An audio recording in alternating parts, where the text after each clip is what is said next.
ఈ సువాసనయుక్తమైనటువంటి భూమి, రసయుక్తమైనటువంటి నీరు, స్పర్శగుణయుక్తమైనటువంటి గాలి, ప్రకాశగుణయుక్తమైనటువంటి అగ్ని, శబ్దగుణయుక్తమైనటువంటి ఆకాశాలతో పంచభూతాల ద్వారా ఈ ఉదయాన్ని మంగళమయం చేయండి, అంటే మాకు శుభకరం చేయండి అంటూ రోజు ఈ పంచభూతాల గురించి మనం స్మరించుకుంటాం.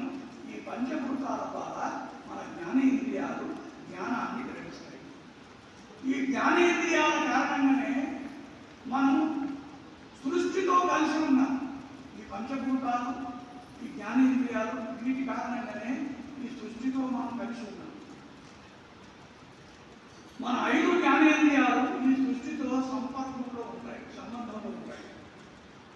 ఈ జ్ఞానేంద్రియాలు ఉన్నాయి కాబట్టి ఈ ప్రపంచం మనకు చాలా సుందరంగా కనిపిస్తుంది, మనోహరంగా ఉంది. ఇదొక బాధ.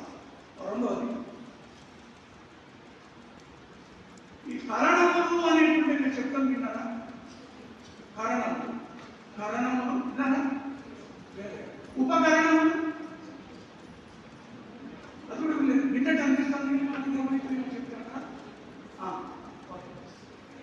ఈ కరణములు ఈ 2 రకాలు. ఒకటి అంతఃకరణాలు, రెండోది బహిష్కరణాలు.